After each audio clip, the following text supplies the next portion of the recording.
Hi everyone, welcome to OC Avery. Now today's episode is a Natives in Norwich Zoom room, and today we are joined by Andrea Cabibi, who specialises in avian artificial insemination. So she does artificial insemination on her birds like her Norwich canaries, but she's also done it across a plethora of different species, ranging from small canaries, finches like that, parrots, parakeets, and even penguins, cranes, and different animals, birds like this. So hopefully you find it useful today. In this video, it's about 45 minutes long and should be a very good one.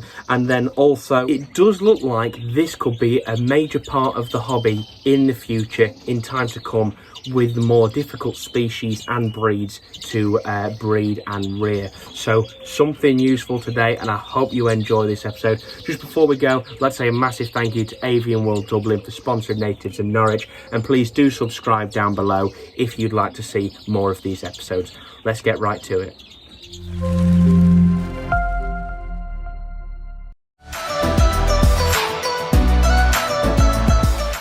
Hello, welcome back to the Natives in Norwich Zoom room. Now today we are joined by Andrea Cabibi, and we are looking at artificial insemination in finches and avian species. So I'd like to thank you first for coming on, Andrea, and please just hand it over to you, and if you'd like to begin your presentation.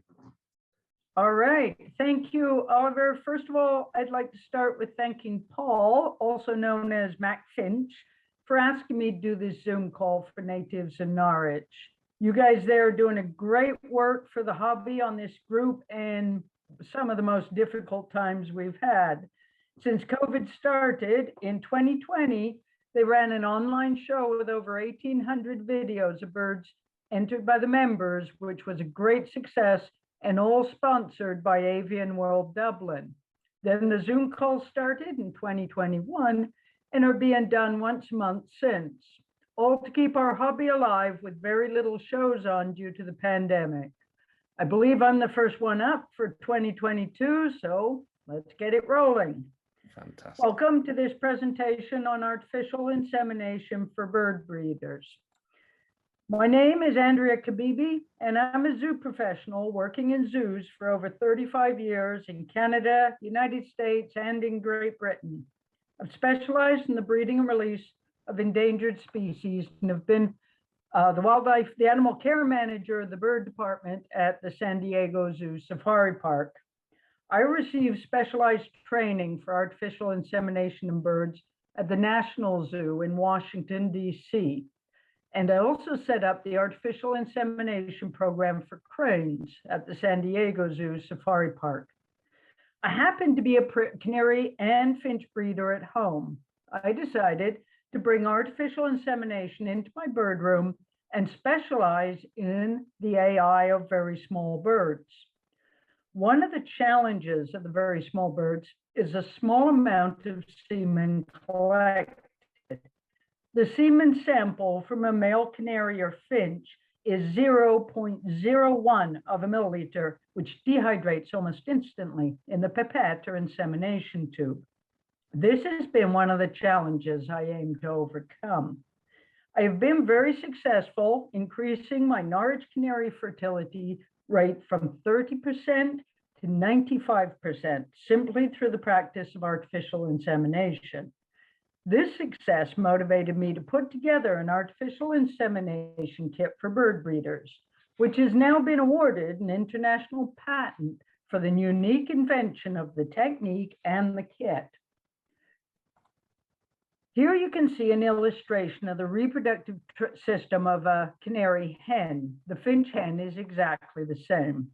I've enlarged the reproductive tract.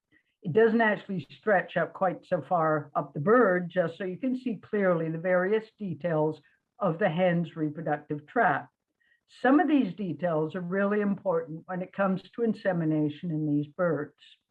One of them is that the yolk starts out in the ovary at the top right-hand part of the bird. The yolks enter an area called the funnel. This is at the top of the oviduct of the bird. And when the yolk is in the funnel, this is the only time it can actually be fertilized by sperm. This is very important because the yolks are only actually in there for 15 minutes. Then they move on to the magnum, which is where the shell membranes are added, and they are there for 3 hours. However, at this point, the egg can no longer be fertilized. They move on then to the isthmus, which is where the albumen or the egg white is added, and they're in there for approximately 1 hour. After that, they progress to the shell gland, which you can see in the illustration here. The shell gland is where the shell material and pigment colors are added, and that takes approximately 21 hours. So the total from start to finish, from when the yolk enters the funnel at the top of the reproductive tract to when it is laid, is 24 hours, which, as we know, is generally how long it takes for our canary hens or our finch hens to cycle through one egg. The most important thing to know at this stage is that when the egg yolk enters the funnel at the top of the reproductive tract, there is only a 15-minute window where the sperm can actually fertilize the egg. It is most important that sperm is present when this occurs. Interestingly to note, the hens have what is called sperm storage tubules, and you can see an electron microscope image of that on the right here. This is located at the bottom end of the reproductive tract and is actually just after the shell gland. The canary or finch hen is able to store semen or sperm there for up to 10 days in a canary and 14 days in a finch. The protocol I've set up for artificially inseminating your hens takes into account that you want to first fill the sperm storage tubules. And after that, we want to ensure there is fresh semen present as the egg yolk drops into the top of the funnel. So the schedule I've set up in the book for artificial insemination does take this into account to ensure maximum possibility of fertilizing all the eggs in the clutch. One thing to keep in mind is that although the sperm storage tubules enable a hen to store sperm, however, not all hens are alike, and not all hens can effectively store sperm for an extended period of time. You won't know if your hen is able to effectively store sperm or not, and keep in mind, the older the hen, the less time they can store sperm. Generally, if you are resorting to artificial insemination in your bird room, it is for a reason, and this might just be that your hen is not storing sufficient semen and produces clear eggs as a result. We cannot rely on this ability of hens to store sperm.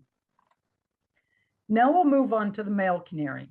In the middle of this slide, you can see a diagram of the male canary's reproductive tract. Unlike mammals, birds have their testicles internally, as you can see just above the kidney there. There are two tubes. One runs down from each side of the testicle to the cloaca. These are called the vas deferens. And these transport sperm from the testicles to the cloaca where the bird can inseminate the hen. Now, if you look to the upper left-hand corner there, you can see I have a drawing of the cloacal protuberance, it is called. With canaries and finches, the males, as they come into breeding condition, get a swelling of the cloaca in that area. And this is indicative that it's a male and that it's in full breeding condition. What actually causes the swelling, if you look to the right side of the slide, you can see a dissection view that I've drawn of the cloacal protuberance. The vas deferens, which are the tubes that transport sperm from the testicles, terminate at the end of the cloaca. They swell at this point, and there are some loose pockets of skin that are called the seminal sacs. The bird can actually store semen in these seminal sacs within the cloacal protuberance. All of this is relevant to how we extract semen from the male bird. This slide shows details of the male reproductive tract of parrots. They do not have a cloacal protuberance, but they still have seminal sacs. It is a slightly different technique used to collect a sample from parrots than it is from canaries and finches. This is an excerpt from my book showing a sperm sample in the pipette that has just been taken from this canary. And that's the one on the left, obviously. That is a maximum amount you're going to collect. Usually it is much less than this. In this sample, I have not used a semen extender because I wanted to show how small the sample is and how fast it can dehydrate in the collection tube. If you get anything larger than this, then it's most probably lymph fluid mixed with sperm. I mentioned earlier that fecal bacteria can kill sperm. Well, lymph fluid also kills sperm. A bird will produce lymph fluid when the area is being handled roughly or traumatized in some way. The body produces lymph fluid to protect it with antibodies. So if you do find yourself getting copious or large liquid samples from the male, then it does indicate you're being too rough in your efforts to collect a sample. You may get some sperm in there, but it will be killed by the lymph fluid that is being produced. So I think the moral of this story is that you need to be very gentle when you're collecting the sample. You don't want to hurt or traumatize the bird. You want the bird to be willing and able the next day to collect more samples from him. All the directions on how to do this is in the book and the instructional videos. You can also see a much smaller semen sample, or barely see it, in the parakeet picture on the right there.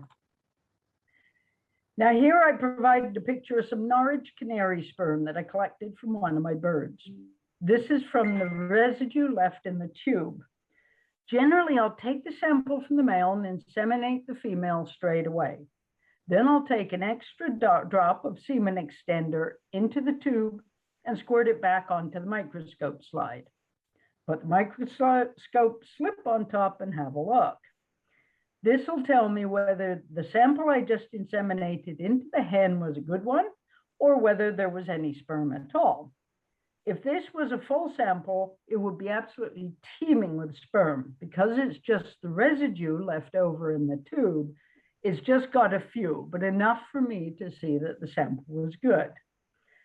As you can see, the canary sperm has a long tail on it, and that's for locomotion. Then it has a spiral at the top, and that is actually DNA encoded cell that inseminates the egg. Here is the illustrates a parrot sperm, macaw and lovebird, and you can see it's totally different form than from the canary or finch sperm. I've done a large drawing so you can see what all the fuss is about. This is what canary sperm actually looks like. Different species of birds have totally different looking sperm, as you can see from the parrot, which is unusual because most mammal sperm all looks the same, whether it's a whale, a dog, or anything else. You can see the undulating membrane that's wrapped around the tail of the canary sperm. This enables the sperm to travel and gives it the spiral type of effect that you see under the microscope. At the top of the sperm, you can see the nucleus. This is what carries the DNA. Parrot sperm has much simpler physical form than the canaries and finches. It's also a lot smaller. There we go. Does artificial insemination really? Of course it does. Here are just a few examples of birds that I produced solely by artificial insemination. Is it natural? Of course it's not. However, nothing we do as breeders can really be considered natural. We are constantly producing hybrids, mutations, changes in physical form and colorations that would never survive in a natural wild environment. These unique birds make up the huge variety of birds in our hobby.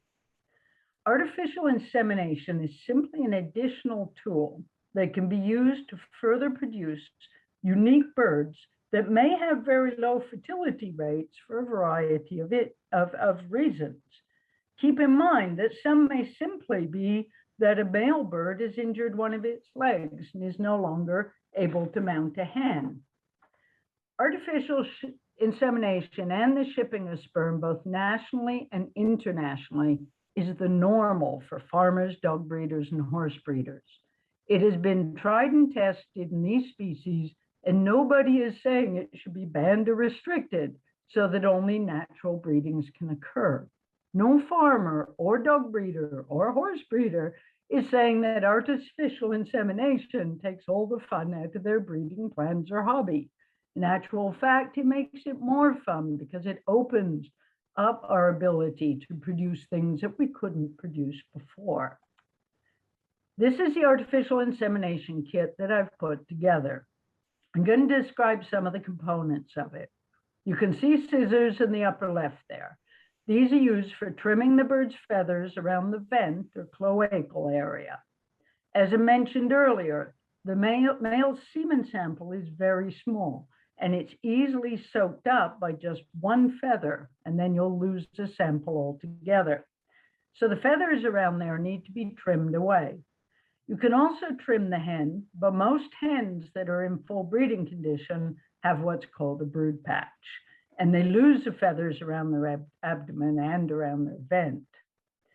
So most often they're already bald down there and don't have any feathers that need to be trimmed.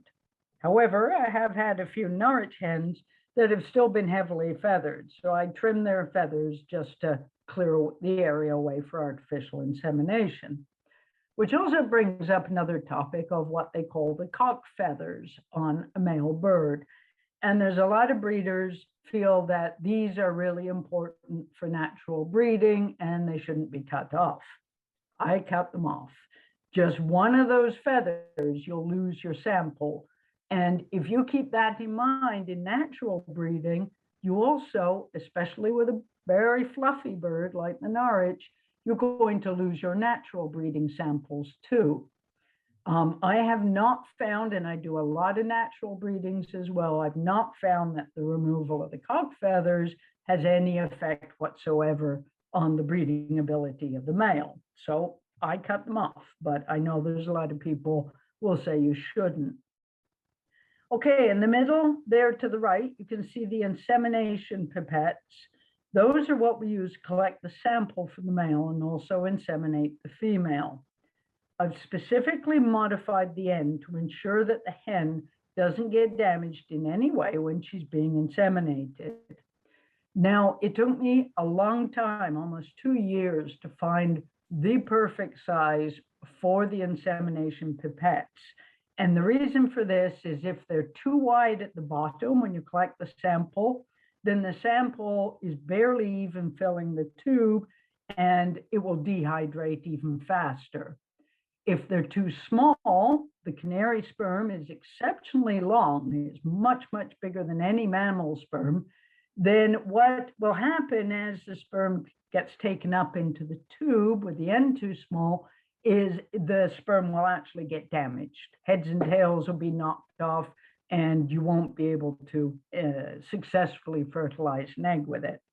So the size of these pipettes at the very small end there is what I found to be the perfect size for canaries and finches in particular because of the large length of their sperm. Okay, the red bulb that you can see in there is used simply to squeeze out the sample when you're inseminating the hen. You can also blow very lightly on the end of the tube instead, and I tend to prefer to do that because it gives the sample a bit of momentum as it goes into the hen. But you don't want to blow too hard, especially if you see her abdomen lift up, then you know you're blowing way too hard, just a slight puff, or use the red bulb. The important thing to note here is that these pipettes do not, I'll repeat that, do not get inserted into the male canary or finch at all. I know there are some videos out there showing some very short pipettes being plunged in and out of the male canaries, and that is guaranteed to cause major damage to the male's reproductive tract and cloaca, not to mention the amount of pain he's going through. Please don't do that to your birds. Not only does it cause physical damage, but it can be extremely painful to them. The whole point of this kit is be able to collect semen and inseminate without causing pain or damage so that you can continue to get samples year after year from your birds. You can do artificial insemination many times over with the same birds if it's done correctly. I've got some wipes in the kit there to use to clean up any fecal matter that might occur when you are either collecting from the male or inseminating the hen. I've used cotton because it's very soft. Keep in mind that the area down there is very delicate and needs to be handled very carefully. So you can either use cotton, gauze wipes, or Kleenex, but don't use anything harsh like paper towels. Be very gentle when you're dealing with the birds. In the front, you can see the semen extender. This is a very important component to the successful artificial insemination in small birds. As I mentioned many times, the semen sample from a male canary or finch is very, very small and contains very little fluid at all. Canary and finch sperm comes out in a small cluster of sperm with next to no fluid. So it can dehydrate almost instantly, and that kills the sperm. It is important to supply it with a moist environment to keep it alive long enough to get the hen to the hen to inseminate her. The semen extender is used every time you do an insemination. It also contains an antibiotic, gentamicin, and this protects the sperm from fecal bacteria, which is deadly to sperm, kills sperm almost instantly. It also provides a bit of protection for the hen and makes sure she doesn't get an infection. Then on the left, you can see a couple of microscope slides and cover slips in the case, should you want to invest in a microscope.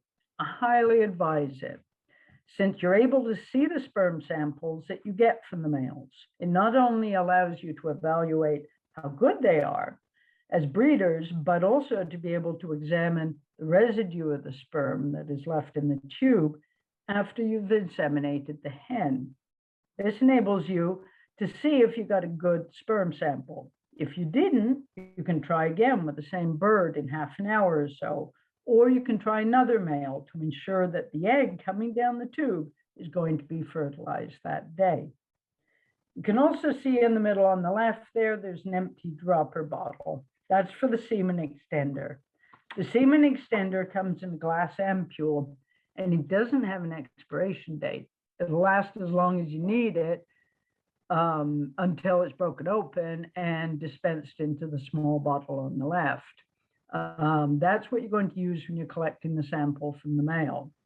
It will last a full breeding season once it is opened and placed in the dropper bottle there. But usually beyond that, you have to get more semen extender, which we do have available.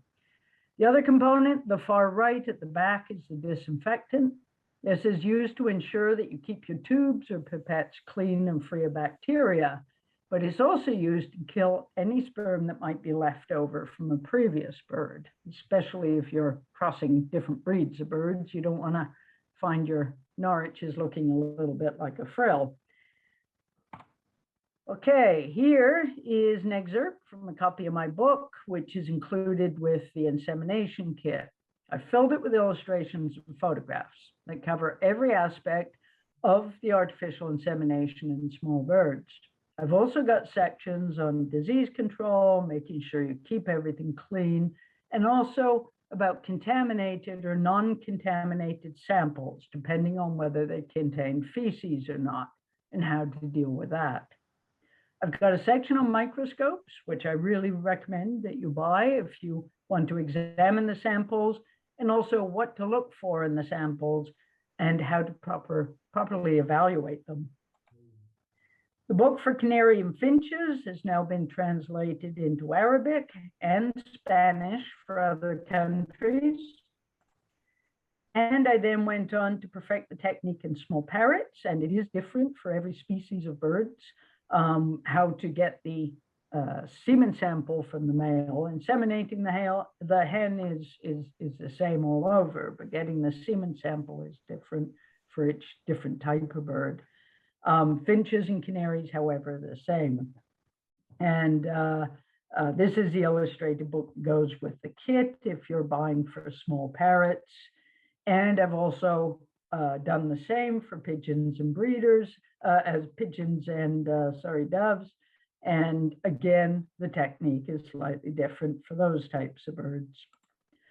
I've got videos available with the kit on getting started, trimming the feathers, 2 different videos on collecting sperm from the canary, and then how to inseminate the hen. Down below, I've done the same again with finches, trimming the feathers, collecting sperm, inseminating. And if you're buying the parrot book, then it has the same demonstrations with the parrot. This gives a really clear idea on how to be successful with AI. Now, taking artificial insemination to the next generation, and imagine the possibilities of freezing canary sperm.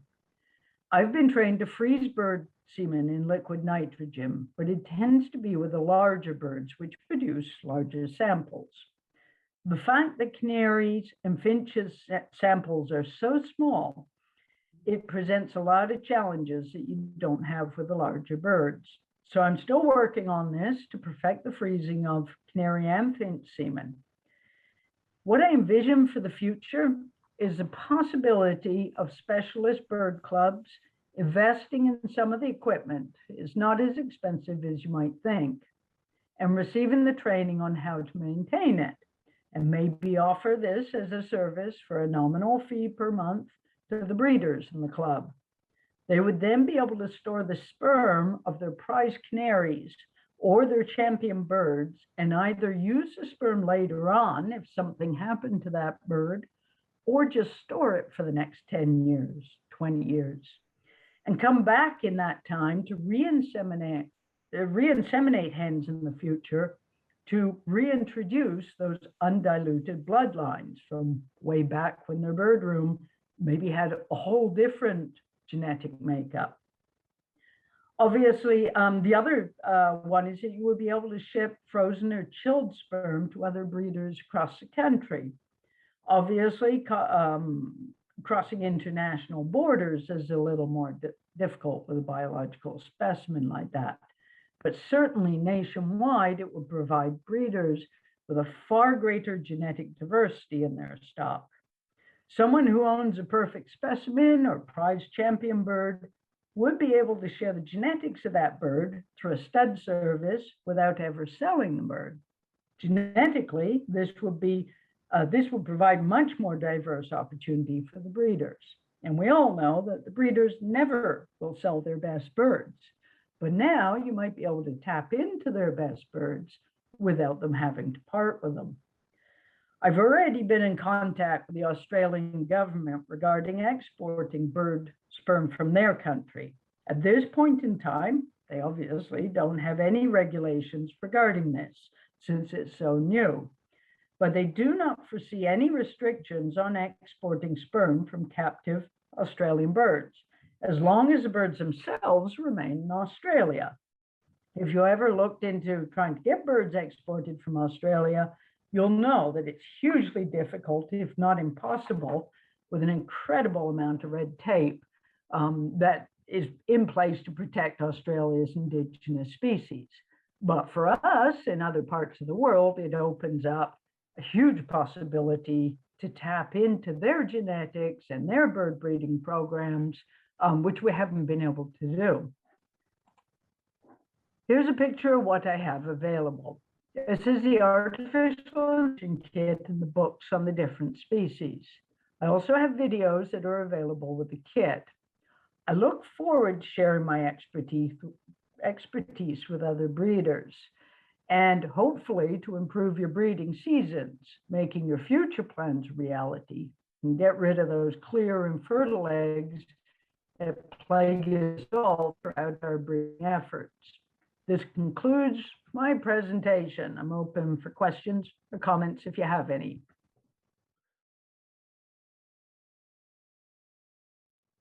Well, I must say that is absolutely fantastic, and thank you so much for sharing. What a brilliant piece of kit, and I think that's going to be. I think this could really turn into the future, especially with further, obviously, development and sharing genetics. So we've got a few questions from people on the Natives and Norwich group. So first off is if you've got a bird that is not producing a lot of sperm, well, how could you maximize that fertility so that if you are artificially inseminating, you've got a good enough a sample of sperm? Well, the artificial insemination will automatically help, like, let's say, particularly with Norwich and with border canaries, there is a low fertility rate. Some of them do have very low sperm counts.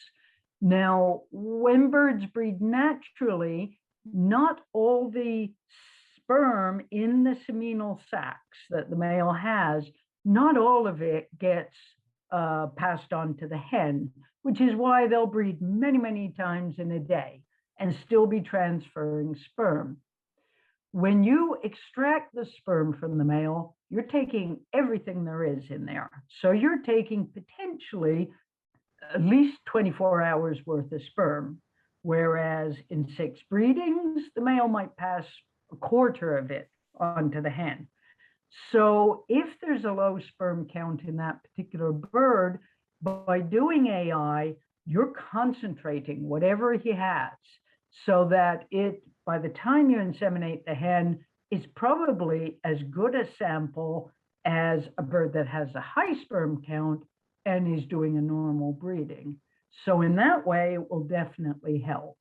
Obviously, you want to look at all other factors that might affect the fertility of that bird and what else might be affecting it. But aside, not saying AI is the answer to birds that have low sperm count, you want to start first with the bird's health, his diet, his exposure to sunlight, all that other stuff, and then use your AI as a final resort. Well, that's brilliant. Thank you very much. So another question was, what are your views on the use of vitamins such as vitamin E on fertility? Could this increase the sperm count of these birds to help if there is any problems? Yes, absolutely. I actually have a whole different presentation on increasing fertility in birds and how you can affect the sex ratios of the youngsters that are born. It's a large subject. As far as dietary goes, yes, first off, increasing your vitamin E is very important. Vitamin E helps to keep a healthy reproductive tract in both the male and the female. It doesn't specifically produce more sperm, but it keeps the tract and everything involved in the making of the sperm healthier. There's some products out there. A Viagra is one that we sell over here. We actually manufacture it. It has very, very high vitamin E. However, you also have to keep in mind, it's not just vitamin E that you need. Most of us know that when we want our hens to start laying, the first thing we do is increase the protein in the diet. We give them egg yolk or whatever, or couscous, various types of foods that are high in protein, because we know she needs the extra protein. What a lot of people don't realize is that protein is really being utilized into the body through the amino acids. So the amino acids are like a catalyst for the protein. They help the body absorb everything that's going in. They help it absorb more protein. So you'll get all sorts of vitamin E supplements that are mainly just vitamin E. And then you'll add your protein. Our supplement that we manufacture, the Viagra, is vitamin E and all the amino acids.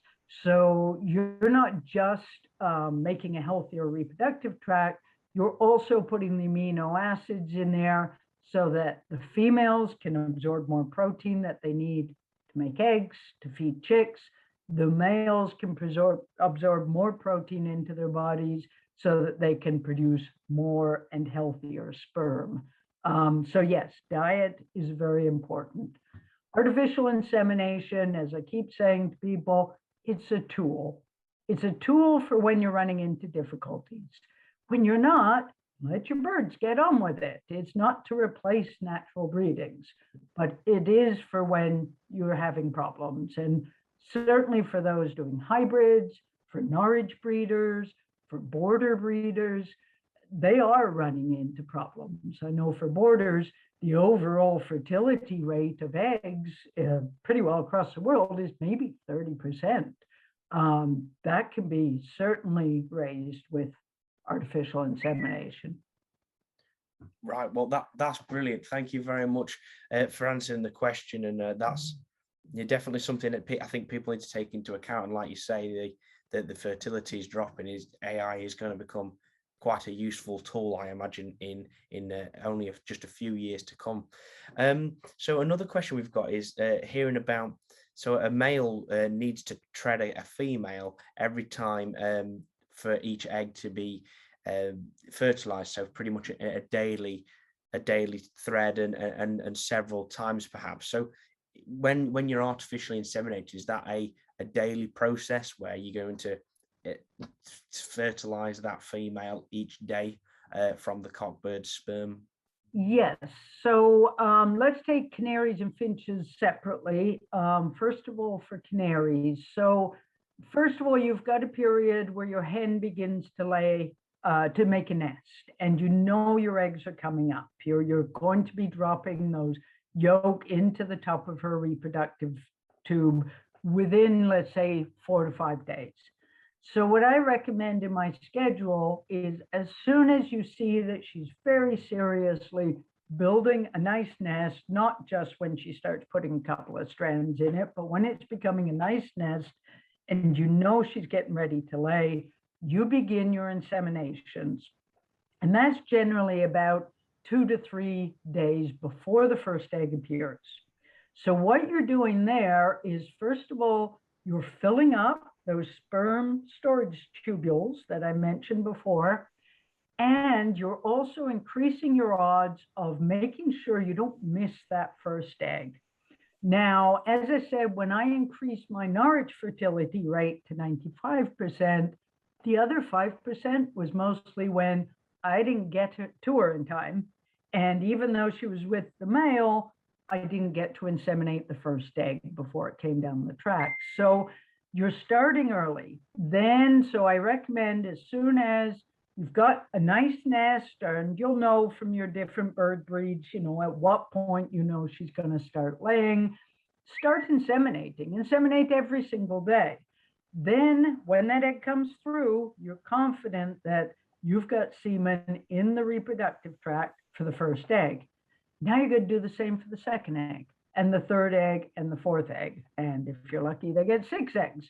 So you're doing it every day until you know you've reached the last egg. And the last egg, as most of us know, is slightly bluer in a canary than the other ones. So you can conclude at that point that this is a light blue or a slightly bluer egg. This is probably the last egg, and you can stop your AI at that point. So yes, you're doing it every day once you start to expect eggs. And if you're doing it for 3, 4, 5 days and you still haven't got your first egg, keep doing it, because you don't want to miss that first one. And you also don't want to rely on her sperm storage, because the reason you're doing AI, I would assume, is because you have a problem. And maybe the problem is that your hens don't store sperm. Now, officially, you could inseminate your hen, let's say 4 days before she lays her first egg, and officially she could have enough sperm in her sperm storage tubules to fertilize the whole clutch, because she can hold that for 10 days and keep them live. But you're doing AI for a reason, and that would be my first inclination to say, okay, you can't do that. You don't want to rely on that, because you already have a problem. And maybe that problem is your hens don't store sperm properly. Maybe it's a genetic thing. Maybe it's an age thing. So I recommend, yes, start before the first egg. Do it every single day until you know you've reached the last egg. Now, some of the finches is slightly different, and other bird species, some of the parrots, because they might not lay an egg every day. They might lay an egg every 2 days or 3 days, depending what their interlay period is for that species. In which case, because you're not going to be absolutely certain of when that ova is coming through the tract, is not as easy as with a bird that lays an egg every 24 hours.